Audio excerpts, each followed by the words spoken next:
A man named Kevin suddenly comes to in some alleyway. His face is battered, he doesn't remember how or when he got here and how long he's been unconscious. Suddenly, he sees a stranger in front of him who introduces himself as Benefactor. The new acquaintance claims he can help him and offers the man a job. Kevin refuses, remembering he needs to go home to his wife. Then Benefactor explains that no accident occurred in this world. Calling the police is futile, and they have met far from the first time because Kevin has shifted to another reality. Benefactor leads the man to a cafe where it seems everyone knows him. Waitress Tina escorts them to the chosen table, although she cannot hide her fear. After a tense conversation at the table, Kevin realizes that Benefactor is actually Satan. The devil mocks Kevin's faith in God, proposing to discuss his marriage when Tina brings the ordered dish. Benefactor orders her to sit next to them, forces her to eat a piece of food, though she is trembling, and continues the conversation about Kevin's wife, Molly, with whom he had argued in the morning over paying bills. The man doesn't remember this, so Benefactor clarifies that an incident looks different from different sides, because for every choice made by a person, there are countless realities where the choice was different.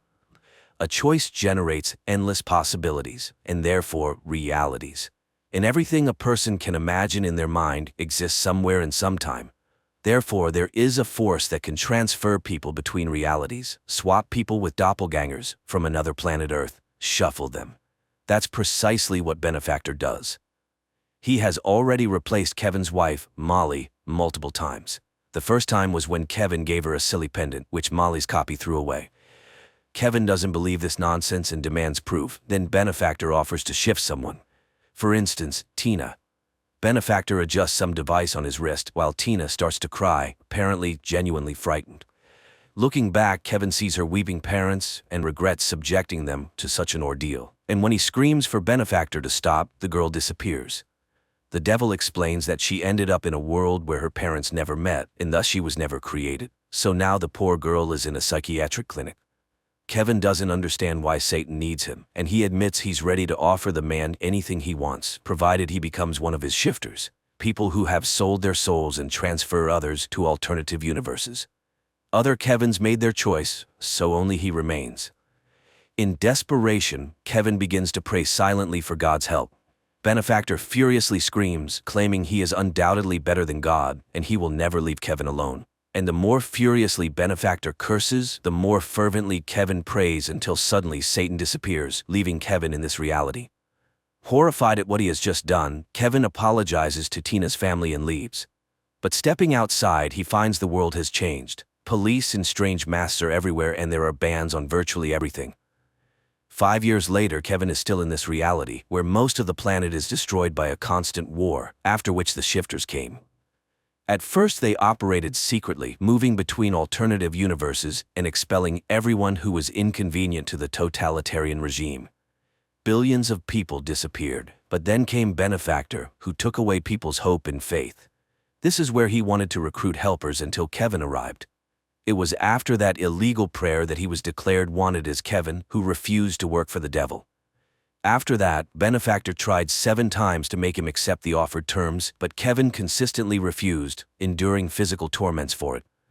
Kevin bandages his numerous abrasions, listening to the Vika Theater advertisement, where anyone can see their doppelganger from another reality, and pondering rumors that the shifters have left this world. No one knows who the shifters are, as they freely walk between worlds and can take any appearance. Kevin's great desire was to obtain their devices for moving between universes, which they wore on their wrists, because then he would have the opportunity to return to his own world. Meanwhile, he goes to work, where he has only one friend, Gabriel. After work, the man goes to the city gray slums, where the majority of the population lives. People here have nothing, not even hope. Kevin tries to do what he can and help whomever he can. The Holy Scripture is banned, but Kevin memorizes as much of the Bible as possible and distributes it through his friend Gabriel. And he constantly remembers his wife and the birth of his son. But all happy dreams about them end in a nightmare. One day, Gabriel wonders if it was worth expelling Benefactor like that, if Kevin never received any divine assistance. Maybe there was never a God. Kevin reminds him of the scripture pages, but he doesn't believe in the possibility of a coming. After such a conversation, Kevin goes to the Vika Theater, whose owner he knows. Russo has been unsuccessfully searching for his lost cat for a long time and is not very happy about the man's arrival, but still allows him to participate in the session. People used to simply want to see themselves happy and came here to forget the bad, but now everyone orders a reality for viewing where they are humiliated and beaten even more than in real life on this planet. Russo doesn't control the visions, he just turns on the equipment. This time he hands Kevin the remote, warning him that his visions are limited by the number of his doppelgangers. And the man starts the session, hoping to see his Molly. He sees himself as a gangster, then a lover, a prisoner, an alcoholic, and suddenly Molly appears on the screen. Kevin jumps up and the session immediately ends. Russo doesn't believe he managed to find his wife, but he still sets a new session time. The man leaves and finds himself in a crowd restrained by police. It turns out, after a long absence, Benefactor has arrived in this world, and the police are shooting everyone without trial who causes disturbances.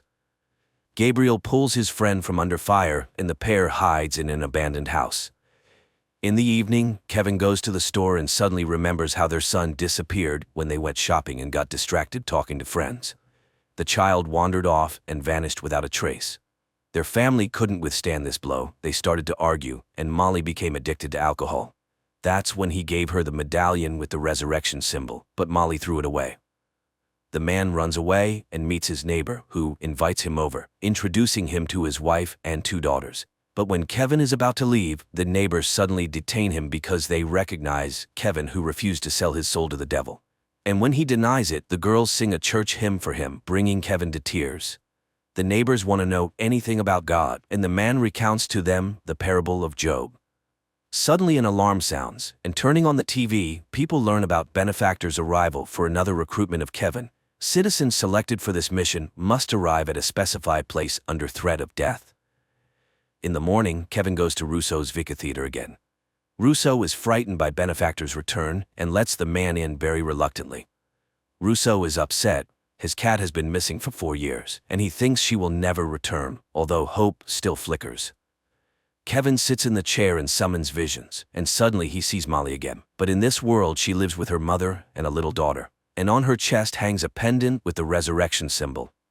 Kevin realizes that this is his real Molly, but Russo doesn't know how to find her, especially since Kevin doesn't have a device for moving between universes. Then the man goes to Gabriel and acquires illegal firearms from him, intending to force Benefactor to return him to his former life in the old reality. The next day he sees Benefactor recruiting another newbie in a cafe, but the street is cordoned off and it's impossible to get closer. Waiting until the police are distracted by a fight, Kevin runs into the cafe, but upon bursting inside, he finds himself in his room. He doesn't understand what happened and goes outside, but immediately armed police confront him and the guy returns to his room.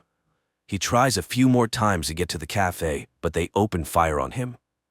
In despair, Kevin throws away the gun and turns to God, but instead, Benefactor and Gabriel, who denies knowing Kevin, appear in the room.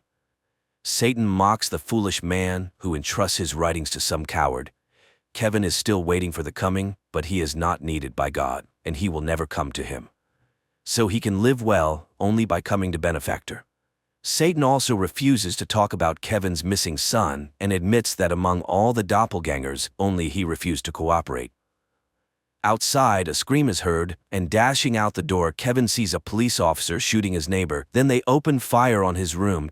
Kevin falls, dropping Gabriel, but the friend is already dead. And then Kevin sees on his hand the device for moving between universes and realizes that he has been one of Benefactor's minions all this time.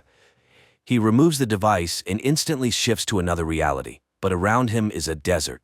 Kevin activates the device again and falls into a lake, emerging from which he again realizes that this is not his world.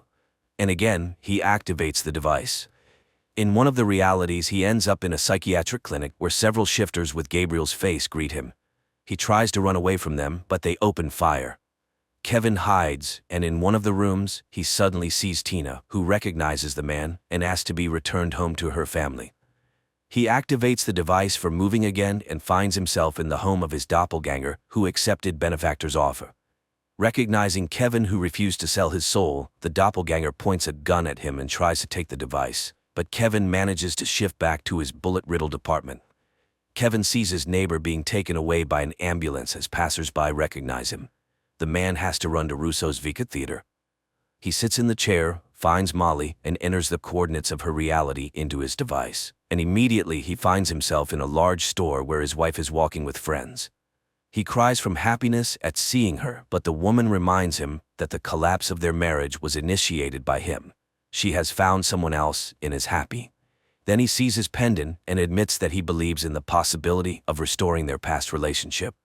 Suddenly, Benefactor returns Kevin to the totalitarian universe in Russo's Vika Theater, and right there next to him is Tina. Satan shows Kevin Molly crying after their meeting and reminds him that he can still bring her back. But in the corner, a broken Tina is weeping, and only Kevin can decide whom and where to return. Benefactor delivers a speech about God, who always lies, promising but fulfilling nothing and allowing such terrible things to be done to people. And suddenly Russo hears the meowing of his cat. She has indeed returned. Kevin laughs at this and remembers all the good that exists in this world, and he decides to give Tina back her life, foregoing personal happiness. Tina's parents embrace their newly found daughter, and Benefactor grabs a gun and points it at Kevin, but as soon as Kevin forgoes personal temptations, that is, frees himself from the shackles of Satan who eternally tempts people, he is instantly transferred to a reality where Molly is a nurse and a single mother whom he had seen before. He strikes up a conversation, repeating their first meeting, and they fall in love and marry again. He accepts her daughter as his own and later plays with their newborn son. In the epilogue, Kevin says that although this is not his universe, it is now his home, where he has received twice as much as he lost. Inexpensive, but well-written, directed and acted science fiction that turns out to be more of a mystical drama with a religious message.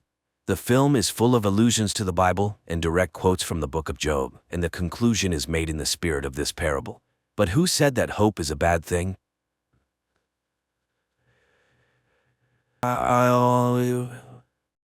Czech astrophysicist Jakob wakes up in his ship thousands of miles from Earth. His day starts with a call from the flight curator and close friend Peter. Today, the people of Earth want to communicate with the hero. The head of the Czech space program, Tuma, greets the brave pilot as he has been on a solo flight for 189 days already. The thing is, for 4 years, a mysterious cosmic phenomenon, which has been named Chopra's cloud, has been observed from Earth. To study its origin and composition, Jakob was sent to Jupiter. In just a few days, he will be able to take samples, which may help unravel the mysteries of the universe. The captain is asked questions, and suddenly a girl sympathizes with him, as he is the loneliest person in the universe. But Jakob assures her that it is not so. Yes, he is 500 million kilometers away from Earth, but nearly half the distance has been covered and he will soon return home. Moreover, his beloved wife Lenka constantly supports him, with whom he is in direct contact through the latest quantum communication system, which is faster than the speed of light. So Jakob does not suffer from loneliness. TV takes a commercial break where a cheerful Jakob praises the products of a generous sponsor. But the astronaut immediately frowns, and it becomes clear that he is a tired man who has not slept for a long time. Meanwhile, on Earth, Lenka records a message to her husband, apologizing for leaving him because she is not needed by him. But the flight curator stops the file from being sent and passes it to Tuma. On the ship, Jakob repairs the toilet again, grumbling at Peter. But the latter is more concerned about the malfunctioning cameras. He also notices the astronaut's tired look and advises him to get some sleep. Jakob asks to contact Lenka because she somehow does not respond to his calls, and he promises to find out the reason. The man begins training when Tuma reviews his wife's message. The woman sincerely worries for the family and does not intend to pass this message to Jakob.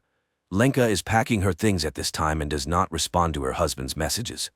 Distressed, Jakob drowns his sorrows in sweets and tries to sleep, watching the approaching Chopra's cloud. At night, noises from the malfunctioning toilet keep him from sleeping. He gets up unrested and even more tired, and looking at himself in the mirror, suddenly notices strange movement under his skin and tentacles protrude from his mouth. Jakob is horrified, trying to pull something out of himself and wakes up. He starts the day on the treadmill, then prepares to equip the apparatus for sample collection. Half of the ship's cameras are out of order, and no one understands why. The thought of Lenka, who still does not make contact, disturbs him. And one day Jakob suddenly hears an unfamiliar voice offering help, but Peter hears nothing of the sort. True, there is a chance that Jakob intercepted the transmission of the Korean mission, which started after the Czech one, but the language was not Korean at all. Later, the friend informs that Lenka went to her mother's, so she will contact her husband when she returns. Jakob calms down a bit and continues his work. He inspects the compartments and suddenly sees a huge hairy spider in one of them. He closes the doors to the compartment and contacts Peter. But precisely in this part of the station, the camera has long been broken and he can see nothing. Jakob opens the doors, but the spider has not gone anywhere. Moreover, it starts a conversation, stating that it did not intend to scare the human. Then the astronaut locks himself in the airlock and informs Peter that he wants to decontaminate the ship.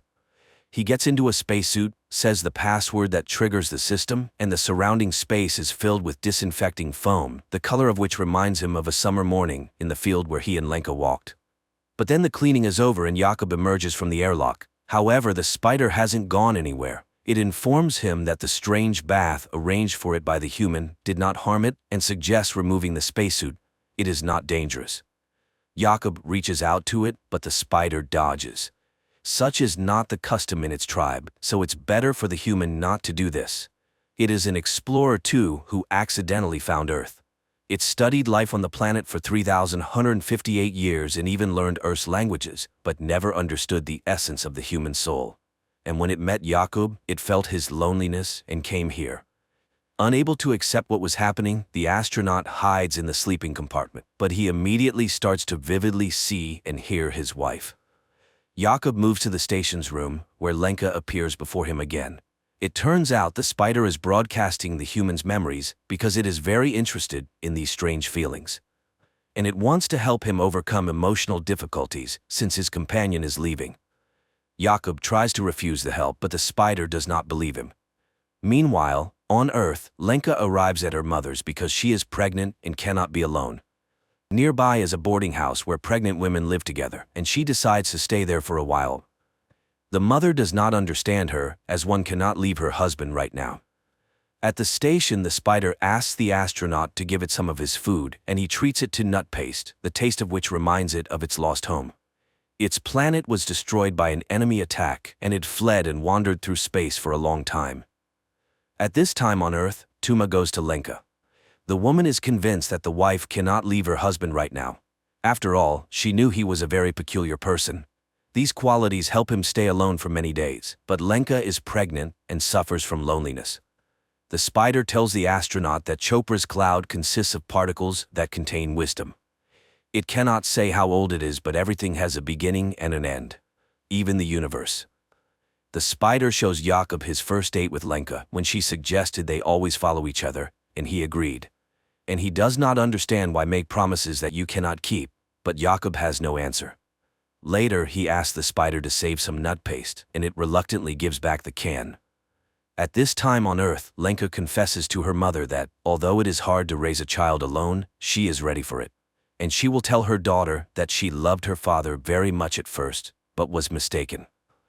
And at the station, Jakob suddenly wonders about the spider's name and suggests naming the creature Hanus. His father told him about a master who lived in ancient times, who created astronomical clocks, for which the king ordered him to be blinded. The spider agrees to accept this name. Later, the astronaut plays music from the opera Mermaid and explains what it is. The spider immediately demonstrates his date with his wife when she appeared before him in a Naiad costume, but the man does not want to remember this. At night, Jakob again has nightmares, this time related to his father, who was a communist and died because of his beliefs. But the spider comforts its friend. There is no need to worry about the past, as the universe is as it should be. Later, Hannes watches in surprise as Jakob exercises, and Jakob explains that humans must do this in space, otherwise their limbs could fail. Hanus doesn't understand why leave the home planet then. At this time, Tuma visits Lenka. The woman tries to reach out to the wife's feelings, but she does not want to return to the past. Then the head says she will not pass her message, and the whole point of the silence surrounding their talks is that inside they are together. Meanwhile, there are only 45 hours left to reach the cloud. And then Lenka's voice spreads through the station. Jakob rushes to the transmitter and sees his wife's face on the screen. They talk about the past and the future when he sees a glowing particle in front of him, which Hannes calls the beginning. Jakob tries to catch it in a jar, but the particle freely passes through all surfaces. Suddenly the ship loses all communication, and then Chopra's particles start swirling everywhere. Hannes calms the human. The beginning will not harm him, so there is no need to fear. It is a regular repository that cannot be described in human language. And then it asks why the arrival of a child so upsets Lenka. Because her feelings smell of fear. Jakob explains that they lost their first child, and he was not there then, nor now. For what? The spider shows Jakob their conversation when he promised to be there, but he lied to his wife, and she stopped believing him. Later, Jakob finally gets through to Peter on the quantum phone, but Hannes again turns on the man's memories, where he and his wife discuss his journey. He was so confident that he didn't even try to understand his wife. The spider realized that Jakob is selfish, and he is to blame for his loneliness. So it lost interest in him and wants to leave. This causes a panic attack in the astronaut, who no longer wants to be alone.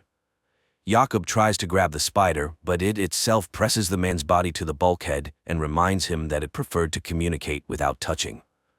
The spider lets the human go and flies to the other end of the station. Jakob desperately follows it, promising to change, and again sees Lenka in the guise of a naiad.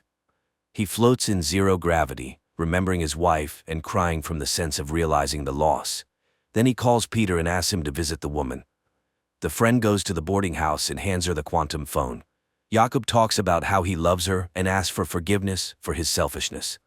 Now he doesn't understand why he neglected the most precious. He wasted his life on nonsense and is not worthy of her. Immediately after the conversation, he hears Hannes's voice again, asking him to rest because he has atoned for his guilt. Jakob asks not to leave him, and the spider admits that it too fears loneliness. But suddenly the man notices that the spider is not feeling well, and it admits that although it escaped from the enemy, it was already too late. They had taken over his body, and suddenly it hugs the astronaut. For the first time in a long time, Jakob falls asleep deeply, and the spider has to wake him up because a great discovery awaits him. It even brings him a tube of hot coffee to bed, after which the astronaut makes the final preparations. He contacts the Czech Space Authority and reports that his mission is dedicated to all the people of Earth, but especially to Lenka. Afterward, he reduces speed and begins collecting samples using special equipment. But then the spider becomes very ill. Jakob abandons his task and tries to help his friend. The equipment gives an error, and Earth commands to cancel the sample collection. But Jakob hears nothing because he sees Hannes in open space. The ship's systems fail one after another, and the control center orders to end the mission and return. But Jakob puts on a spacesuit, takes a bomb, and goes outside. Peter can't understand what's happening and pleads with his friend to return to the ship. However, using the explosion to catch up with the spider, Jakob holds it. Hannes thanks him, but it's all in vain. Soon the enemies will consume him. And Jakob, looking at the surrounding space, remembers the day he almost drowned. Then his father saved him, and now he forgives all his father's sins, and forgives himself. Hannes pulls him to the center of the cloud, where everything is gathered, the beginning and the end, the fluctuation of all times, his past and future, him, his Lenka, and his father. Every promise and punishment, everything is unchangeable and impermanent, but such is the truth of nature. The universe is as it should be. Before the man, Lenka appears again, and Jakob admits that their meeting is a miracle. Just like the meeting with the spider. Jakob hands his friend a can of nut paste he saved for him. The latter thanks him and asks to listen to the silence, after which it disintegrates into millions of particles, consumed by worm-like creatures that destroyed his race. And Lenka on Earth suddenly sees a glowing purple particle in the grass. Night turns into day. Jakob in a spacesuit wades through a transparent stream, above which, on a log, sits Lenka in a mermaid costume asking him to kiss her. Her face becomes the last thing he sees, at least for a moment, because at that time, he sees the lights of a South Korean ship which saves Jakob. Later he calls his wife Lenka, apologizes, and confesses that if he had known everything earlier, he would never have left, and she would kiss him once more. A fantastic, yet lifelike film. A work-absorbed astronaut had to be millions of kilometers away from his wife and hear a sermon from an extraterrestrial being to understand that family is the most important thing in his life, and one can only hope that he will manage to regain his sense of purpose.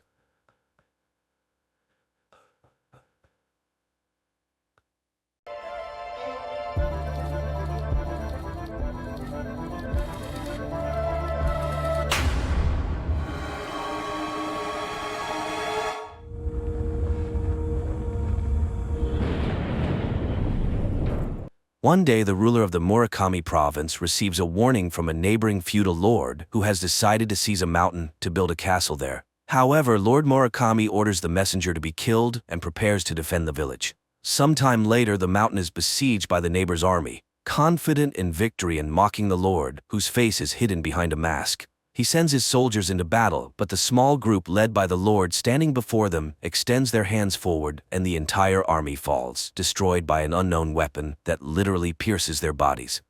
Present day. At a university, a group of students studying paranormal abilities gathers.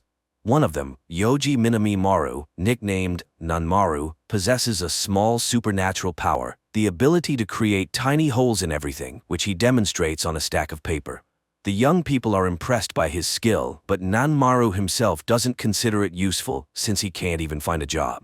Just then he receives a summons from Professor Murakami and heads to the Department of History and Folklore, where he meets lecturer Emi, who is worried about the professor's absence. Murakami had gone on a research trip and disappeared. The woman is surprised by the boy's last name and asks about his family, but he can't recall anything of interest. Meanwhile, in the town of Marukawa, located on Mount Murakami, a girl named Sachiko wakes up from a nightmare. Her grandmother brings her milk and tries to calm her down. Back at the Paranormal Enthusiasts Club, there's a disagreement, and one of the boys remarks on the uselessness of Nanmaru's ability. The boy gets upset and recalls how his grandfather taught him to punch tiny holes in objects by shouting, believing his grandson was special. At this moment, he is found by student Emi, Tagai. The thing is, Emi, while researching his genealogy, discovered a common ancestor in the boy's family and the professor's. She asked Nanmaru to help search for him, as the last case Murakami studied was the murder of their ancestor. The boy's parents can't help since their family moved away from there a long time ago. In the morning, they show him a model of the village made by Tagai, and Emi tells an ancient legend in which Nanmaru's ancestor betrayed Lord Murakami, leading to his death in battle. However, the professor found a written account that during the battle, all the enemies perished, with only one person on Murakami's side. And 10 days later, a festival took place on this spot, which would be very strange if the residents had betrayed and killed their lord. Tagai draws everyone's attention to the shape of the mountains around the village, as if they were artificially created. But who could have done such a thing back then? Later, Nanmaru demonstrates his ability to his new friends, which greatly impresses them. Meanwhile, in the town of Marukawa, an official notices a strange black circle on a window pane. He reaches out, and his hand seems to be cut off, and then the man's head splits, as if struck by a spherical object.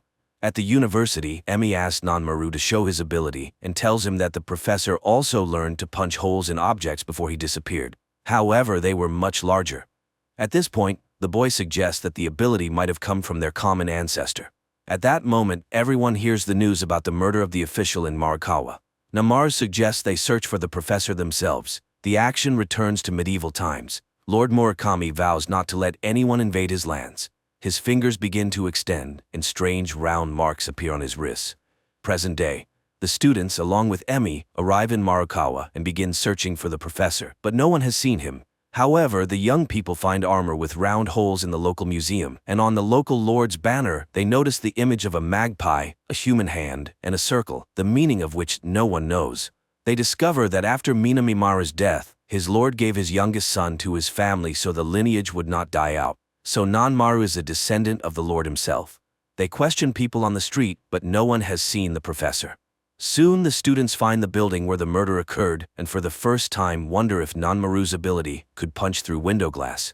At a cafe, the group learns about the upcoming Tanabata festival. The men sitting at a nearby table suddenly mention that the professor's presence will make the festival unforgettable and lead to the Lord's revival. Tagai asks questions, but the men pretend to know nothing about the professor. Then they hear Nanmaru's name and become excited. Later, the friends joke about how the locals consider Nanmaru to be the Lord and practically worship him. Emi reminds them that Tanabata is Japan's Day of Lovers, celebrated on July 7th. On this night, the stars Vega in the constellation Lyra and Altair in the constellation Aquila, separated by the Milky Way, come closest, and the magpie lays a bridge between them. But what do these facts reveal? The next day, the group goes to the mountain where the festival will take place and finds 7 strangely shaped stones standing in the middle of a clearing. Later, Sachiko visits Nanmaru, wanting to see the boy's abilities. He punches a can, but it seems that the girl expected something different. In the evening, Emi suggests returning to Tokyo because she doesn't trust the locals. Meanwhile, the hotel owner makes a phone call, reporting that Nanmaru can make holes in objects. The next day, a young man whom Sachiko calls her brother and clearly fears enters her home, but the grandmother asks him to leave and never return. Nanmaru meanwhile goes to the cafe, and the owner reminds him that this village is his real home. The boy asks Sachiko to explain her comment about the man who can achieve, and she arranges to meet him. In the evening, the girl explains that in the town, 2 types of people with superpowers are born: achievers and window openers. There are only 5 of the former, including Nanmaru, but the latter are those worthy of becoming priests of Mount Murakami. The boy doesn't understand what's so exciting about this since the hole is so small, but the girl abruptly cuts him off. She just wants to live a normal life. After all, she is a window opener. Meanwhile, Sachiko's brother Takashi is walking among people and encounters some local guys. Emi notices a strange glow over the mountain. She and Tagai head there and see a group of people in white robes, dancing with torches in a clearing, summoning someone. Meanwhile, the guys beat Takashi and, pulling off his hat, see a stone embedded in his forehead. They leave him on the road. Emi and Tagai sneak closer to the dancers and see a masked man performing some kind of ritual. After the people leave, the pair approach the stones and realize there are only 6. It means that each day of the festival, 1 stone will disappear. At this moment, Takashi raises his hands and his attackers lose their legs. Another group of people in white arrives at the mountain. Meanwhile, a newspaper article is published about the outrage of local residents protesting the construction of a golf course on the mountain's peak, as this place is sacred to them. At this time, the people in white capture Emi and Tagai, but she shouts the professor's name, and one of the men uncovers his face. It turns out to be the village head, who led the Tanabata ritual passed down through generations in the Murakami family. They apologize and ask her to describe what she saw. Emi recounts the first group that had already been there. Returning to town, she asks the students to leave while she stays to find the professor, as she is sure he is alive. In the morning, Nanmaru says goodbye to Sachiko and exchanges emails with her. Later, Emi sees the students off just as Takashi arrives at the hotel and realizes that the boy has left. Noticing that the hotel owner is making a call, he smashes the phone. He finds out the boy's address in Tokyo and leaves. He later finds Nanmaru at the club and begins teaching him how to use his power. He raises his hands and a sphere grows between his palms, which he calls a sphere beyond reality. It can easily dismember a person or another object. Nanmaru follows his advice and creates his first sphere. Seeing its size, Takashi runs for water and, trying to pour it over the sphere, breaks the bucket. He then convinces the boy that they are chosen. All of this is witnessed by Nanmaru's classmate, Aki. Later, Nanmaru writes to Sachiko, and she advises him to stay away from her brother. At the cafe in Marikawa, unknown men in black suits arrive, which the owner immediately reports to the town leader. He orders everyone to keep their mouths shut. On the same day, the professor calls Emi, apologizes, and tells her that his window has opened. He assures her that he didn't kill anyone and says goodbye to her. In Tokyo, a meeting takes place with a politician who wants to run for a higher office. While he is speaking to the assembled crowd, a man with a masked face enters the university building and places his long-fingered hands against the wall. Suddenly, a huge black sphere appears on stage, right in front of the politician. The man reaches out to it, and his body is immediately sliced in half. Meanwhile, Emi returns to Tokyo, and Nanmaru demonstrates his new abilities, which frightens his friends. After all, this is how the murder in Marikawa happened. That night, Sachiko visits her grandfather, who has round marks on his arms and a stone grows in his forehead. Meanwhile, the person who ordered the politician's murder, known as the Baron, watches the footage of the event and praises his subordinate for coming up with such a way to dispose of an undesirable person, but the murder in Marikawa was unnecessary. Therefore, he needs someone more obedient. That morning, Takashi comes to Nanmaru again to suggest that he participate in a project to train people in superpowers. A significant number of people attend this paid seminar. Under Takashi's guidance, Nanmaru demonstrates his power by smashing a metal statue.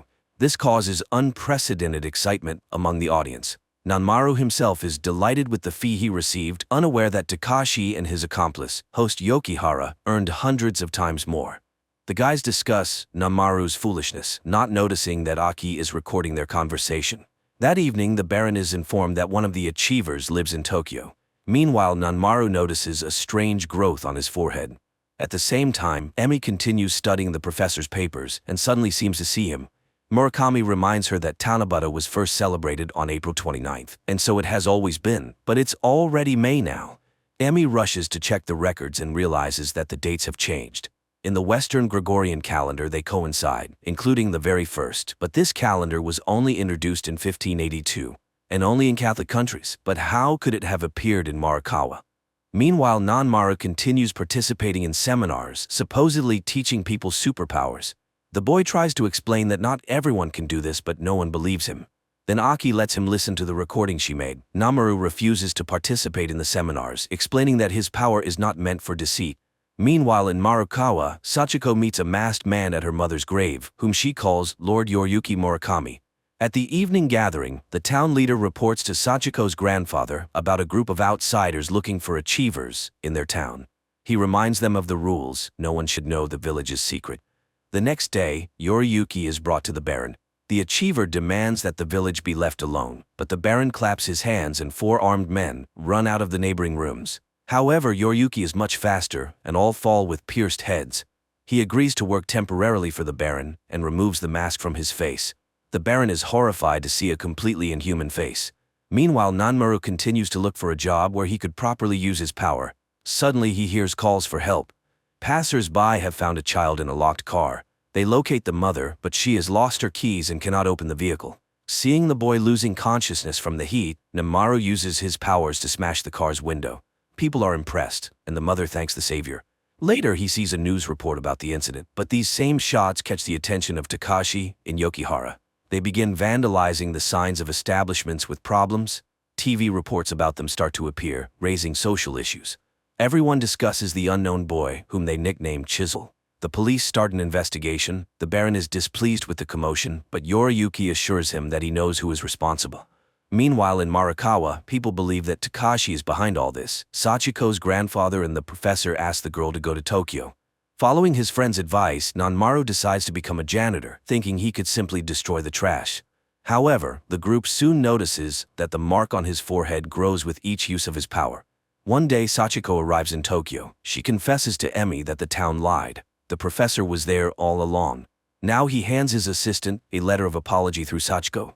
She explains that all the town's residents have been having nightmares. Their conversation is interrupted by Nanmaru's arrival. The girl notices the mark on his forehead, but the boy doesn't understand her hints. He points out the place where Takashi might be. At another seminar where Takashi continues to deceive people, a delegation from the town arrives and demands that these activities stop. Takashi, pointing at Nanmaru, accuses the boy of wanting to monopolize the gift, and no matter how much Nanmaru yells trying to explain the truth, people don't listen. Then Sachiko steps forward. She accuses her brother of lying and calls him a killer. Takashi raises his hands as if preparing to create a sphere, but at that moment a loud pop is heard and a huge hole appears in the window. Yoriyuki, standing below, calls Takashi to him and the latter runs down.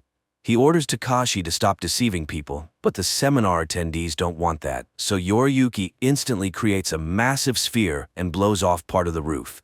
He explains that no one can develop this gift, even after thousands of years of training, and shows his hands. But upon noticing Nanmaru, he suddenly declares that the boy must be erased. Sachiko shields him with her body, and the blow strikes the ground. Later, the townspeople explain to Nanmaru that Yoriyuki Murakami would have been the ruler of the settlement in ancient times. Now he eliminates disobedient telekinetics. That's why he took Takashi away. Uncontrolled power is a threat to the village's existence. Nanmaru doesn't understand. Hasn't anyone ever used the gift for good? But he is abruptly cut off. Later, Sachiko and Nanmaru have dinner together, and he shows her Tokyo at night. Nanmaru receives his first job order for trash removal. That night, Sachiko asks for permission to stay with him. She explains that the village residents fear the dark side of the gift and shows Nanmaru her back, scarred and disfigured. The girl also shows him a family photo that includes Yoriyuki, who once looked like a normal person and loved her mother. However, according to village customs, the girl was married off to another. Her father couldn't accept that his children exhibited a weak power, constantly harassing his son and forcing him to train.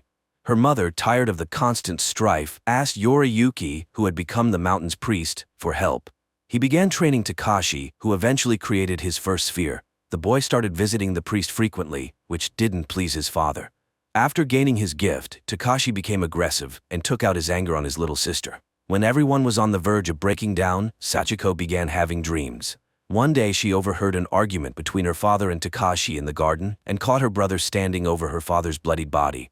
Takashi insisted he didn't do it, but their mother expelled him from the house. The grandfather and the village residents covered up the incident. One day her mother went to the mountain, asking the girl to bring Yoriyuki, who had already lost his human form. On the way she talked about her nightmares, but he confessed that everyone saw them. They reached the mountain, where her mother left this world. Afterward, Yoriyuki left the village, only returning when he learned that a developer wanted to desecrate the mountain. Takashi wouldn't have been able to do it, being too small-minded and self-centered. She's glad that Nanmaru sees the gift in a positive light. Meanwhile, the police start investigating the disappearance of their officers. One detective constantly recalls the incident on stage and meets Aki, who insists that the spatial sphere is no mere trick. Suddenly, Nanmaru suggests to his friends that they shut down the project, believing the gift is too great for mere trash removal. Later he goes to see Emmi, who tells him that she found a few strange phrases about the solar years in the professor's letter. She compared the facts and realized that the village used a solar, not a Gregorian, calendar. During the festival, the solstice was always present. Thus, the Tanabata festival lasted 3 days before the solstice, 1 day during it, and 3 days after. Nanmaru later takes a job with a cleaning company. Meanwhile, Aki suggests that the detective team up with her to investigate the unexplained incidents. That night, Nanmaru has his first nightmare, where he falls into a void. Suddenly he hears Sachiko screaming, begging him not to approach the other side. Ahead he sees an opening door and wakes up. The next day a car, a boat and a plane disappear in the city. Aki and the detective track down Yoriyuki, who arrives to meet Takashi and warn him about the danger of opening windows. However, Aki and the detective are caught by the Baron's men. Yoriyuki then demonstrates the disappearance of a prominent politician right at the door of a nearby building.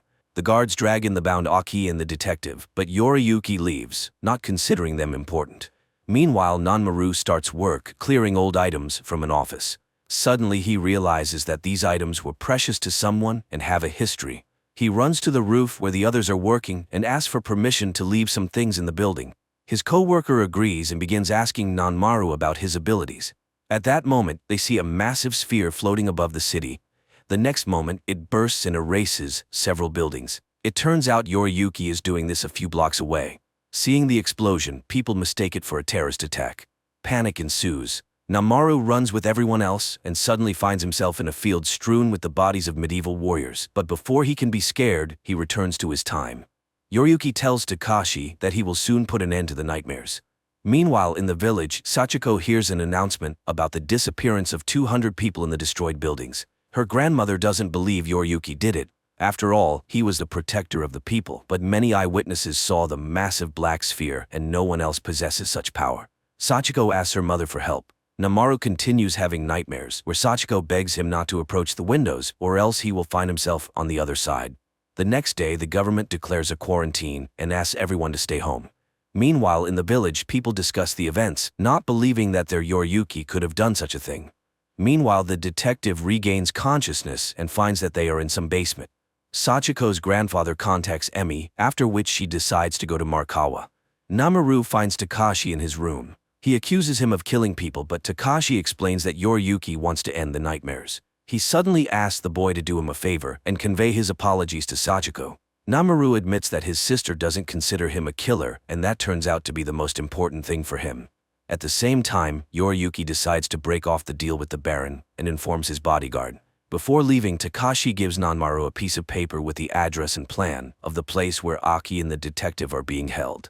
He goes there and arrives just as one of the bodyguards forces the detective to shoot Aki. But then the Baron calls, ordering him to come immediately. Nanmaru distracts the remaining guard by creating a sphere and tries to free the captives. However, there is another guard who points a weapon at him. The detective tries to interfere and the gun falls, wounding the guard. The men struggle and Nanmaru creates a sphere, preparing to send it at the guard. But Aki screams, the boy comes to his senses and he breaks through the wall. He frees the captives and leads them out. Later he notices that the stone in his forehead has grown and realizes that he almost killed someone recently. Meanwhile, Yoriyuki tells the Baron that he needs to experiment with the sphere's precision and flight range. After he leaves, the Baron realizes the danger of the monster and plans to go to the Prime Minister, but at that moment, the city center is engulfed by a giant sphere and a massive hole in the ground appears where the building stood. The next day, all channels broadcast news of the deaths of people in the newly formed craters. The government urges residents to stay home. However, Namaru goes to meet his friends, who are joined by Aki. Namaru recalls Yoriyuki's words about getting rid of the nightmare and promises to go all the way to find out what he meant. Gathering together, the group heads to Marakawa, where they are met by Sachiko and a delegation of locals. Namaru recounts Yoriyuki's words about the nightmares, but none of the locals hurry to explain. Emi then sternly urges them to avoid another incident with the loss of lives. She wants to know what the windows are, why the Tanabata festival is needed, and what the role of the mountain priest is. However, the villagers admit that they don't understand Yoriyuki's plan.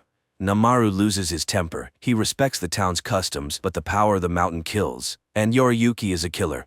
The town leader promises to introduce the group to the master, Sachiko's grandfather. He also plans to invite Professor Murakami to the meeting. In the morning, Yoriyuki and Takashi arrive at the master's estate. The maid greets the guests and rushes to warn the master of the unexpected visitors. The old man immediately accuses Yoriyuki of killing the official, but Yoriyuki reminds him that the man wanted to destroy the sacred mountain by turning it into a golf course. Yoriyuki has found answers to his questions and is ready to break the rules. The pair are about to leave, but suddenly the visitor stops. He senses armed men hiding in the yard and prepares to fight. The Baron's men open fire, but the bullets don't touch Yoriyuki. The maid rushes to her master. Meanwhile, Nanmaru's group walks along the road leading to the estate. Sachiko tells Nanmaru that the locals fear him. Deep down, they are vassals. The town leader thanks Tagai for the model of their area, saying the professor told him it helped solve the problem. At this time, in the master's house, Yoriyuki distributes the exits to attack the enemy from different sides. Meanwhile, soldiers burst into the master's bedroom and open fire. Yoriyuki tears them apart with a sphere. Namaru's friends hear the shots and run to the estate. The Baron's assistant brings in reserve troops and orders the estate to be surrounded. Yoriyuki and Takashi are caught in a circle. They stand back to back, grow spheres, and kill the soldiers. Yoriyuki creates a whole bunch of spheres. One of the soldiers, dying, shoots Takashi. When Nanmaru's group arrives at the estate, they find a pile of bodies. The old master, dying, orders them to stop Yoriyuki. Namaru and Sachiko step into the yard as the Baron's men leave the estate. Yoriyuki is leading the wounded Takashi along a forest path, but the boy is getting worse. Eventually, he falls and dies. Namaru and Sachiko also find the forest path and soon see Takashi's body. Sachiko takes her brother's death hard. Meanwhile, Emi finds a handprint on the door with long fingers, belonging, according to legend, to the monster Kasasagi. Later, the group returns to the town, where they are unexpectedly stopped by Sachiko's grandmother, who asks Nanmaru to go with her, as she received an order from the new master, Professor Murakami, to protect the boy. He ends up at Sachiko's house. In the evening, the young people meet on the veranda. Sachiko asks him to be careful and offers sweet sake, which helps with nightmares. She believes that the dead turn into stars in the sky. The distance between them is vast. No matter how much you scream, no one will hear you, and the loneliest thing is your own death when you are the only one stepping out of the window. The girl talks about her nightmares where she is searching for someone. Unexpectedly, she finds herself on a mountain where she feels the presence of someone beyond the Milky Way, and they extend a hand to her. Namaru grabs her hand and confesses that Takashi regretted his behavior. Sachiko, however, hopes that her brother did not go into the darkness alone. That night, Emi struggles to sleep, replaying everything that happened in her mind. The next day, despite the police's order to stay indoors, the men of Marakawa arrange a meeting, not noticing that Aki is recording their conversation, which he later shows to Emi. The friends discover that there are no news reports anywhere about the massacre in the town and decide to go to the meeting. Meanwhile, the police knock on Sachiko's grandmother's door, searching for Nanmaru, but the girl leads him out through the back door. However, Nanmaru is convinced that the police are looking for Yoriyuki. In the evening, the residents on their way to the meeting are stopped by the police. A confrontation ensues, which Emi and her students observe. Then the Baron's men arrive, also seeking to capture Yoriyuki, but the residents refuse to hand over their priest. The Baron's assistant fires a shot over their heads, claiming that Yoriyuki possesses a terrifying power that could destroy the planet. At this point, Nanmaru intervenes, suggesting they meet with Yoriyuki first to let him explain his actions. When people start shouting again, he creates a sphere. Nanmaru admits that he doesn't know why he has such abilities, but there can be no talk of betrayal by the town. Then Professor Murakami steps out from the crowd. Emi is horrified to see the enormous stone in his forehead and faints. Namaru is at a city council meeting. He asks them to agree that he will convince Yoriyuki to talk to the police and the Baron's men. Guards will wait for him on the mountain to persuade him to leave the town without harming its residents. Later, he informs his friends that the professor wants to meet with them in his laboratory. In the morning, the team goes to Murakami. They gather around the model, and the professor begins his explanation. The village festival was established and held for 7 days during Tanabata, the summer solstice. In Chinese history, from which this festival originated, it symbolized a magpie that bridged the Milky Way. It was also on the Lord's flag, but it turns out that magpies didn't exist in Japan at that time, so it must have been something similar. The professor asks Tagai to help him, smears his hand with ink, and asks him to make a handprint. He then shows Yoriyuki's handprint left at the master's estate and aligns them in a specific order. The group immediately recalls the Lord's emblem in the Marikawa Museum. It looks as though a long-fingered hand is passing a sphere to a human hand. The professor asks them to look at the model. Tagai immediately notices that the mountains seem artificial and that Tanabata takes place on the solstice days when a second sunset can be seen. Murakami simulates the sunset during the solstice, and the group is surprised to see 2 hands and a black sphere between them in the mountainous landscape. The professor marvels at the unknown master's creation, an enormous earth sculpture spanning several kilometers. One might consider that it was created by the Kasasagi, who appeared in this area, perhaps from the sky. How would people have reacted to this? After all, according to the peasants' beliefs, the entire land was inhabited by gods, and they couldn't always distinguish between good and evil. The Kasasagi, who became gods to them, began visiting this planet regularly, as mentioned in many tales and legends. And if you look at Mount Murakami, you can see that it resembles a helicopter landing pad, so the festival torches served as guiding lights. The festival itself began as a ceremony to welcome the gods during the summer solstice, but at some point, the Kasasagi stopped appearing. Yet for thousands of years, people continued to meet them, even though they never came. However, the town became trapped in its beliefs. Invisible chains keep the initiates in one place. Fear and loneliness are what lie beyond the window, and the window openers have to wait for the Kasasagi. The professor and Sachiko are among those the visitors learned to reach thousands of years ago, using their minds. The large flag on the mountain most likely symbolizes loyalty and a reminder that one should not leave this earth. For this, fear is instilled in the window openers. That's why the locals have protected this mountain for every era. It's hard to believe, but it's unknown whether the Kasasagi will ever return.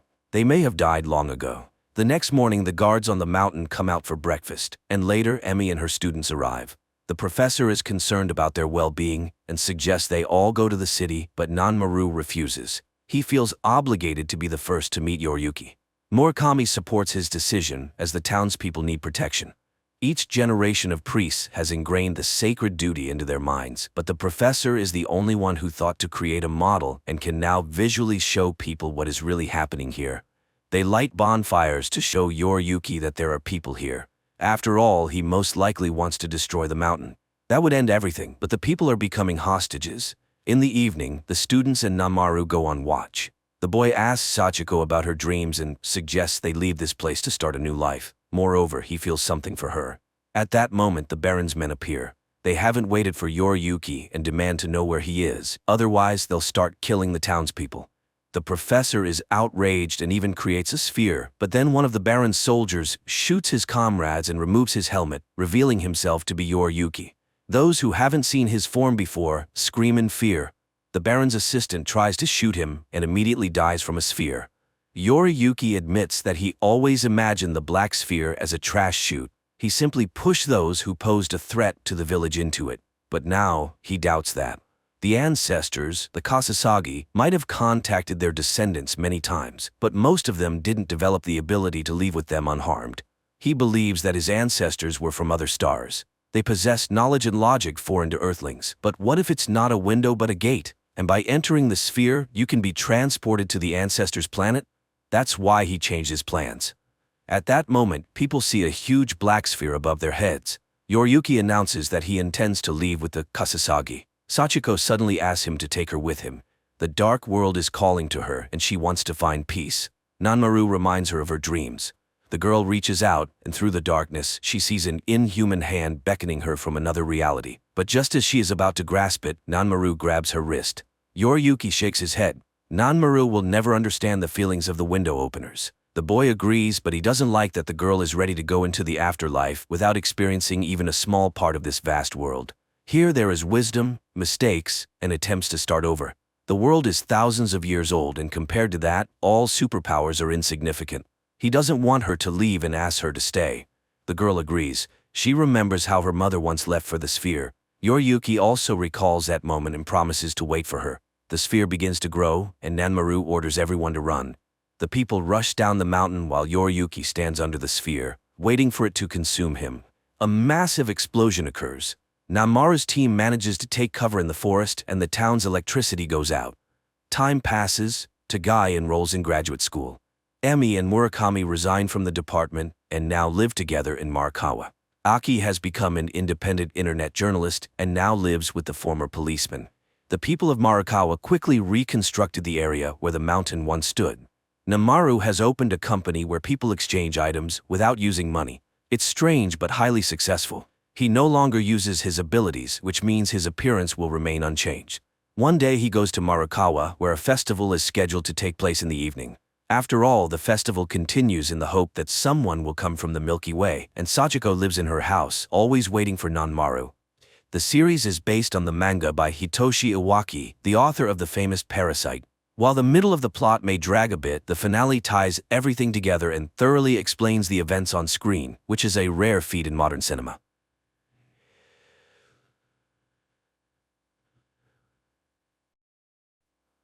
A man wakes up in the middle of a desert, not understanding how he got there and who he is. Suddenly, he sees an old man trying to escape the chase. The guy helps the elderly man, but he dies in his arms, having had time to name numbers 554, advising him to go to him and tell him that he got out. After burying the stranger, the man makes his way to the village. He asks the cab driver to take him to the train station, but the driver does not understand the meaning of the word. He tells him about his daughter and gives her name, 832. The guy remembers the old man and asks to be taken to 554. The man finds her at the bar and delivers a message from 93, but the woman is frightened and asked not to be dragged in.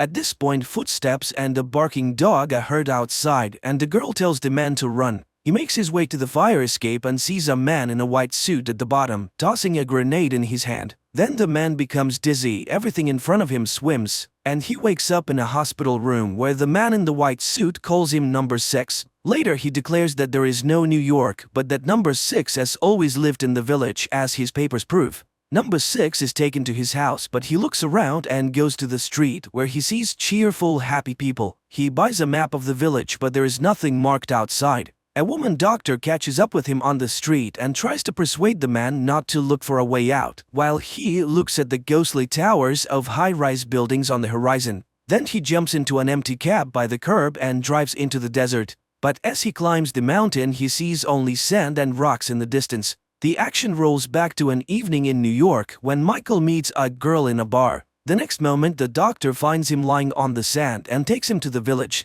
Waking up, number 6 tells him about the meeting at the bar, but he does not remember what happened next. After getting to the town, number 6 realizes that the numbers on the doors of the houses correspond to the names of their residents, and then he finds house 93. He searches the apartment, not knowing what he's looking for. At that moment, number 2 enters, accompanied by a young man. Again, he convinces the man that there is nothing but the village, to which number 6 reasonably observes, if the old man has been followed, it means that he has learned something. Then number 6 can also get to the bottom of it. Number 6 goes to 554 again, and the girl confesses that the old man had drawings of his life before he died. Meanwhile, the cab driver and his wife receive an invitation to number 2's house, where he begins to question number 6, who at this time promises 554 that he will not come back if she tells him everything she knows. And the girl gives him a drawing of her dream, in which number 6 recognizes the Statue of Liberty, which thrills the man. It means he's not crazy. And that means that there are others who dream of getting out of here.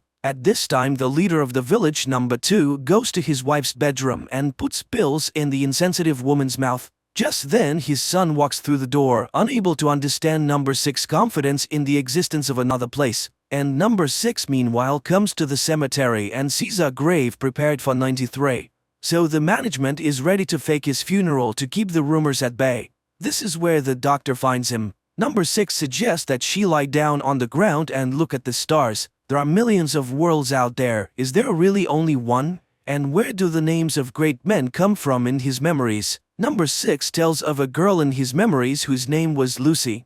In the morning, number 6 goes to 554's bar but is delayed on the doorstep when an explosion is heard in the room. When he comes to, he finds 554, but the girl dies, having managed to pass on 93's advice to go to the towers. The man tries to get the doctor to make sense of what happened, but the woman is frightened to death and asks him not to make things worse. Number 6 goes to number 2's house, blames him for the woman's death and promises to find a way out. He runs toward the towers, but a huge white ball appears in front of him and the man faints. In his delirium, memories of a boy playing on the seashore flit before number 6. In reality, he sees a man who calls him his brother. Number 2 tries to persuade him to admit his kinship, but number 6 does not believe him, even when he shows him their childhood photographs and reminds him of the scar he suffered as a child. Number 2 convinces the man to see a psychiatrist. The brother takes number 6 to his house, where he's greeted joyfully by his nephews, and the brother's wife announces that she has cooked his favorite meals and invites him to watch the show they never missed together. Number 2's son watches his father feed his mother pills but hides, not wanting to give away his interest.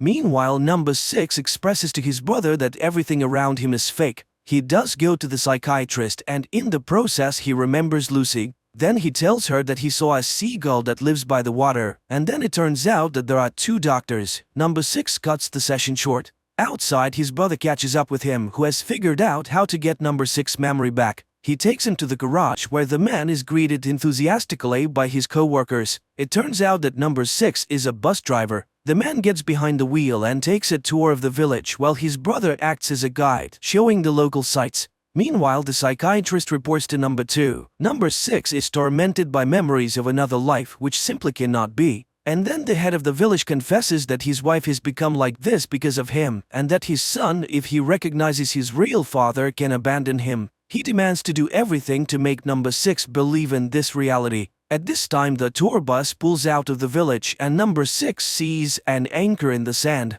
He swerves towards it and tries to convince the others that the object is real. There must be an ocean. He has visions of the 2 boys on the beach again, and his brother leads him to an abandoned building. This is where they played as children, but number 6 does not remember it. Later, the doctor tries to prove that these are false memories. Well, is someone going to make up another reality on purpose? Michael remembers Lucy again. Why did she approach him exactly that day, the day he was fired? A new day begins where everything is as usual. Clear weather, constant soap opera, and the bus tour, interrupted by number 2 to present his brother's family with a trip to a resort they won in the lottery. The man is overjoyed and hopes that number 6 will go with them, but questions about the sea stump the man. Meanwhile, number 6 catches the doctor looking at sketches of Big Ben and the Statue of Liberty, which he has taken out of his pocket. Number 6 accuses her of spying and recalls telling Lucy about his job as an analyst at the company called Summercore, watching surveillance tapes and collecting data on people. And when he realized he was violating the privacy of others, he became despondent. That night, number 2's son asks his father about his childhood because he cannot remember it. Number 2 advises him to put all doubts about his family aside, while number 6 has a dream about his brother entering the water, ignoring his cries. Later, he leads 313 to the ruins because he feels a strange connection to the place. And then, following his memories, he finds an old box with a note he wrote as a child. The doctor considers it proof that the village is real, but number 6 claims it is a trick, though he has his doubts. Michael has another flashback. He was explaining his reasons for leading Summercore to Lucy when she suddenly admitted that she too worked for the firm. She told him that he shouldn't count on the stalking to stop after his dismissal. That same day, number 6 is stopped on the street by a woman on the tour bus. She once heard the sounds of the ocean in the desert. Together they drive to the desert, but no matter how much they walk across the sands, the woman can't find the place. Number 6's attention is distracted by a bus on its way to the resort. The man rushes to the village where his brother's family is waiting for him at the bus stop. When number 6 finally arrives, they decide to take the work bus to the resort. On the way, number 6 notices the towers and heads toward them, but images of despair flash before his inner eye when his brother is lost in the ocean. The man screams at the foot of the anchor. The vision changes. Number 6 is now tied to a pole and number 2 puts a grenade in his mouth. There is an explosion and number 6 regains consciousness to the screams of his brother, who begs him to pick himself up. Confused, number 6 apologizes for his behavior and is ready to accept 16 as his brother when he suddenly confesses that he's not. He has been forced to lie. He doesn't know what they want, but it has something to do with the other place and he fears for his life. But number 6 promises that together they can stand up for themselves. 16 joins number 6 and the winking woman in search of the ocean. When they finally find it, 16 happily runs into the water. Number 6 remembers his brother's disappearance and asks him to stop, but a huge white ball appears out of the water and the man disappears. Number 6 tells 313 about it and they go to the place together, but instead of the ocean there are sand dunes in front of them. He returns to tell his family the news of his brother's death, but people are absorbed in the show. Number 6 screams in despair and is taken away by clinic workers, where number 2 comes and feels sorry for the man who has lost control of himself. He refuses to wear the number instead of his name but cannot remember his real name and agrees to be number 6. Later, number 6 meets a man who takes him to number 2 for an important conversation, while 313 realizes he has been dreaming and tries to sketch out what he saw. In New York, Lucy tries to leave Michael's apartment, but he grabs her and demands that she tell the truth about why he's being followed. Number 2 introduces to number 6 a village spy named 909 who is searching for those who dream of the other place. He suggested the men work together for it benefits them both. One will do the job, the other will satisfy his curiosity. 909 tells him that the cell agents do not know about each other and it is likely that someone is watching them as well, while they are assigned to number 1955, a history teacher. One of his students has reported him. To get closer to the suspect, number 6 takes a job at the school. Observing a lesson about the history of number 2, number 6 asks a question about number 1, to which he receives the answer that there is no such thing and never has been. Later, number 6 tries to provoke the teacher by asking questions about other places, but the teacher does not budge, saying that he's fine with everything here.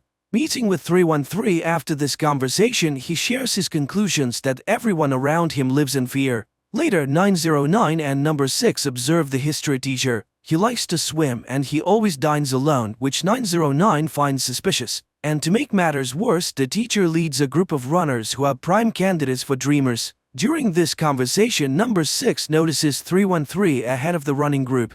The next day, number 6 holds a lesson and one of the students shows him the latest tracking machine, and he gives the students an assignment: find out who everyone is working for and what their goals are. That evening, number 2 gives his wife black pills and she wakes up. At night, number 6 and 909 climb onto the roof of the teacher's house and watch him with a camera.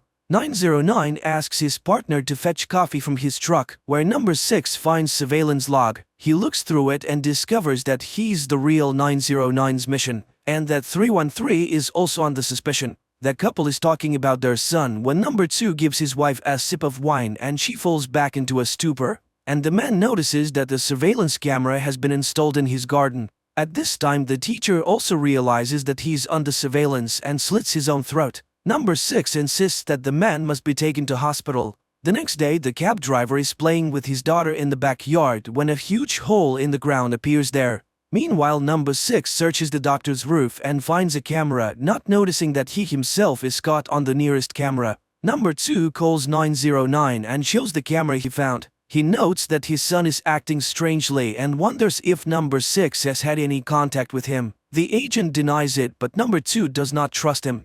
And number 6 follows 909 and sees him in a bar with the mayor's son. It becomes clear that the couple are romantically involved. Number 6 recalls Lucy's confession that she has been reading Michael's reports and understands why Summercore wants to stop him. And in the village, he visits the teacher in the hospital and asks for help finding the other dreamers, but the man denies his involvement in any activity. The conversation is interrupted when number 6 senses that he's being followed. He runs after the stranger but loses sight of him, unaware that he has been spied on by his student. The next day, number 2 gives number 6 an assignment to spy on 909, but the latter first wants to warn the doctor. Only the woman shows him her own surveillance photos. He's the agent himself, having climbed on her roof. At this time, number 2's son is waiting outside his house for 909. The agent suggests that they take a break because number 2 suspects them. Number 6 enters and finds them embracing. He demands that they stop following the doctor or their affair will become public. Later, the father informs his son about the surveillance and says that he doesn't trust 909. He is determined to get all of his agent's secrets out. And then number 2's son goes to 909 with a knife. But the agent doesn't even think about resisting. He turns his back on the guy, letting him kill him. Meanwhile, number 6 runs to 313's house, but only sees her being driven away in a black van. He runs to 909 for help but finds him bleeding out. The agent asks number 6 to confirm that the dreams are true and dies upon hearing the confirmation. New York, Lucy tries to get Michael to admit why he quit his job, and suddenly she realizes he is already with those people. In the village, number 6 finds number 2's son in the bar and asks him to help find 313. Number 2's son sends him to the tunnels, a place inhabited by unmasked dreamers, passing the man off as sick 909. In the tunnels, number 6 finds his apprentice, who in turn helps him to find the doctor. But while they are looking for a way out, the white ball appears. Number 6 then wakes up in his apartment as the men in the white coats emerge from his door. Meanwhile, number 2 informs his son about the death of 909 and asks him to find up here. New York, Lucy says that she hears the name Curtis whispered on the decisions floor and insists that they go to Semaphore immediately. Michael kicks her out. She writes down the number and asks him to call her if he changes his mind. In the garden of the palace, number 2 treats the student to ice cream and thanks her for stalking number 6. Then he exposes her for spying on him as well, so the girl has to go to therapy. At this time, number 6 wakes up to the voice of a woman announcing on TV that it's time for him to find a romantic couple. He goes to 313 and she explains that this is how all couples find each other. Meanwhile, a big hole in the ground is forming in number 2's yard, which he attributes to climate change. Number 6 goes to the Modern Love Bureau. At first skeptical, he is delighted when the system pairs him up with 415, a blind woman who looks just like Lucy in New York. In the meantime, number 2 has a conversation with the doctor. He knows that she's a dreamer and she will have to betray number 6 even though she loves him. And number 6 goes to see 415. The girl explains that her blindness is the result of childhood trauma. He tries to convince her that they have met before in another life and recalls how close they were in New York. Then the girl says she doesn't usually act so impulsively. And 415 agrees to go to number 6 apartment. The action jumps to different times. Number 6 does not understand where he is Michael and where he is in the village. He tries to prove to Lucy that they have met in a past life. The girl freaks out and leaves. The next morning, number 2 observes his son stealing samples of pills from the safe. The boy takes them to the clinic and asks 313 to determine their content. Later, the father warns his son that once he learns the truth about the holes and his mother, there will be no turning back. Meanwhile, number 6 and 313 visit the cab driver and his family.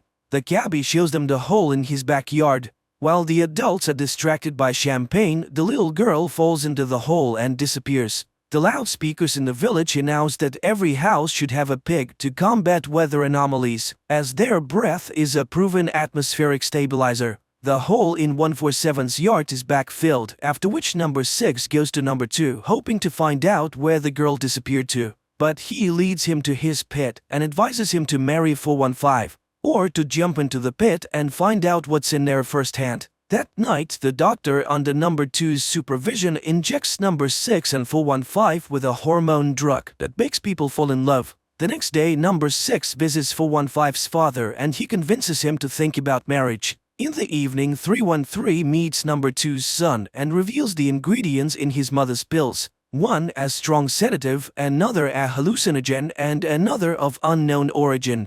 In the meantime, number 6 tries to ease 147's family's suffering from a missing child, while the doctor finds herself in number 2's bedroom, where she sees number 2's wife sleeping. The man is interested in the possibility of reversing love. 313 speaks affirmatively, but she's against such a way of winning the man over. That night, 313 goes to number 6 and confesses her feelings as he falls asleep. People from the clinic arrive and take him away. The doctor injects him with the drug, but the man wakes up and number 2 confesses that they caused his love artificially. But the man disagrees with this statement. His love is real, and he intends to marry 415. New York, Lucy and Michael wake up together. Lucy feels that she's not being her usual self and tries to leave, but Michael offers to cook breakfast for her. The girl asks for oranges. The man's consciousness is double again. He proposes marriage to Lucy and 415, and both respond by saying yes. On their wedding day, the doctor shows up at the church to tell number 6 that his feelings for 415 will not last. When the bride arrives, 313 kisses number 6. Sensing this, 415 runs off into the desert. Number 6 catches up with her moments before the white ball attacks. The two women take turns flickering. Lucy convinces Michael that she needs to leave because she brings danger, and 415 is knocked down by the bright flash and the wave from the ball. Number 6 calls her Lucy and tells her about their meeting in New York. She tries to deny it but eventually agrees with what he says. Number 2 brings her to the village to break his heart. Distraught, number 6 comes to equally distraught 147, who wants to jump into another pit to find his daughter. Number 6 is trying to convince him not to, and while he restrains his friend, 415 jumps into the pit.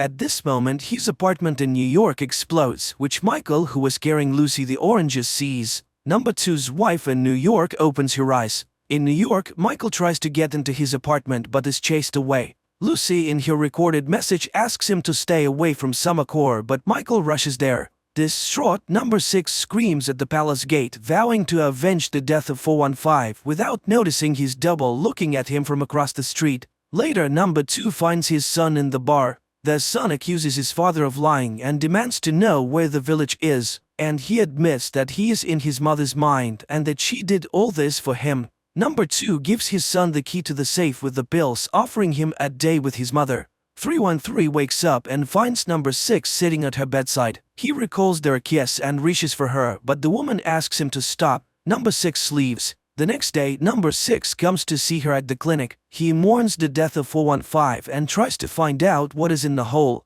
313 wonders why he didn't worry about it last night. Confused, number 6 claims he never went to her house. And when he goes outside, he discovers that he got into a fight with the cab driver yesterday. Confused, number 6 returns home. His apartment is in ruins, a receipt from a grocery store is on the floor, and the words "see you later" are written on the mirror. New York, Michael's pass is already deactivated, but he convinces the security guard to let him go down to the basement for a new one.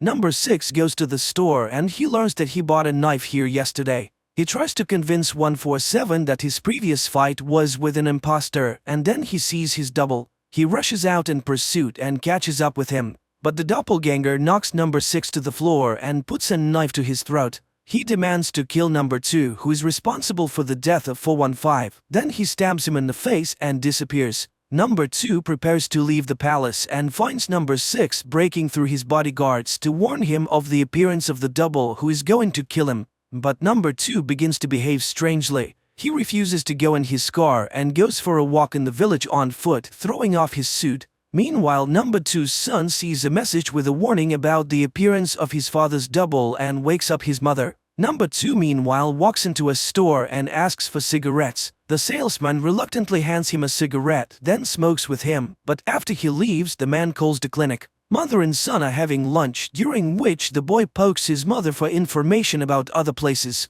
But the woman convinces him that the village has everything he needs for him. Number 6 again tries to warn number 2 of the danger, but he calls himself a vagrant without a number and is not afraid to die. Nevertheless, when he sees number 6's double, he agrees to get into the cab driver's car, and he takes him to his home to protect him from being caught as a wanderer without a number.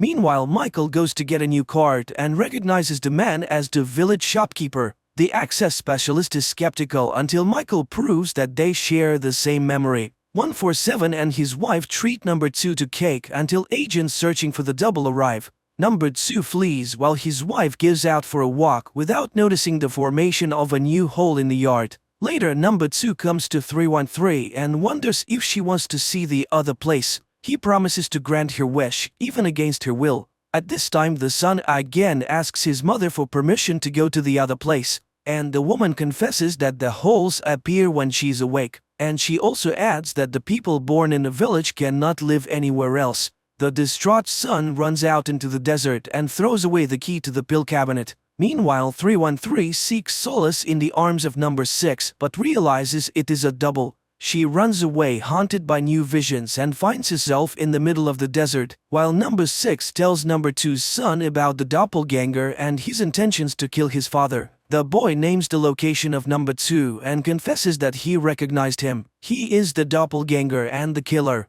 In the village church, number 6 finds number 2, and he confesses that he created the village because he wanted a fresh start, free from the apathy and the cruelty of the real world. But apparently he was wrong. He recognizes the doppelganger and he's not afraid to die. The doppelganger grabs number 2 while the real number 6 appears. He stops to double. They will only win if they unite. At this point, number 6's double disappears, while number 2's son finds the key in the sand and puts his mother to sleep again. Number 2 returns home, explaining that his double has been found and apprehended. The shopkeeper is dragged to the clinic. In the middle of the desert, 313 finds a glass door with the Summacor logo on it and goes inside. At the same time, Michael and the master go to the task floor.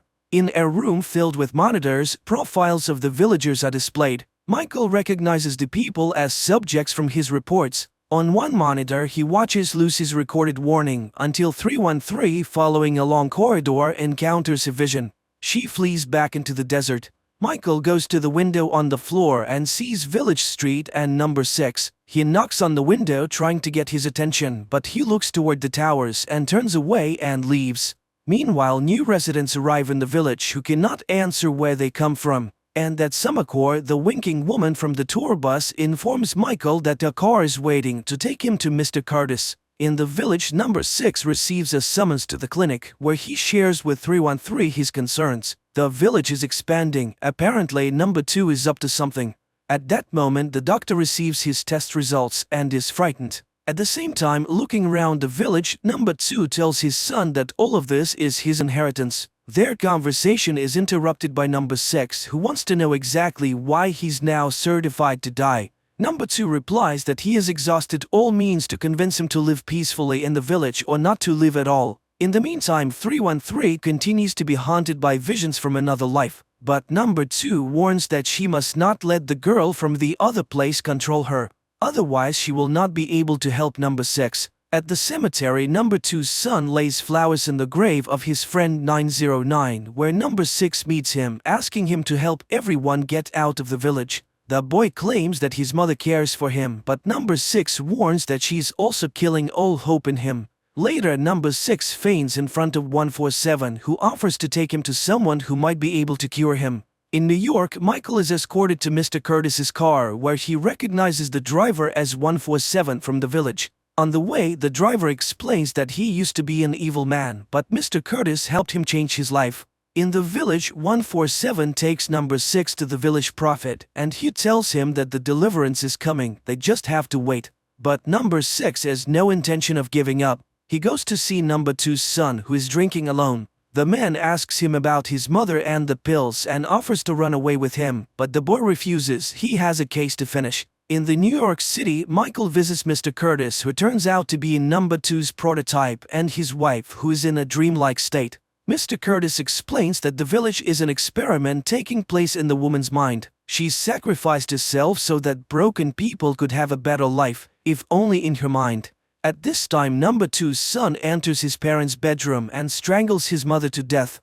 Mr. Curtis confirms that it was Michael who found everyone in the village. Meanwhile, at the clinic, number 2 taunts dying number 6 with details of his upcoming funeral. Later, number 2 returns home to find his wife dead and his son missing. He and his assistant searched the bar and discovered that his son has hanged himself. Number 2 takes his body out and places it in a glass coffin. More and more earth holes begin to open up in the village. Number 2 visits 147 and asks that at just the right moment the man shout the phrase that number 6 is the first. Back in New York, Mr. Curtis shows Michael the positive impact of the village on suffering people. The man recognizes the inhabitants of the village who here in real life are cheerful and contented, and yet he's convinced that people should not be helped without their consent. Mr. Curtis offers Michael the opportunity to continue the experiment and gives him a pass to the Summacor's main floor. At this time, number 2 offers 313 a way to save number 6.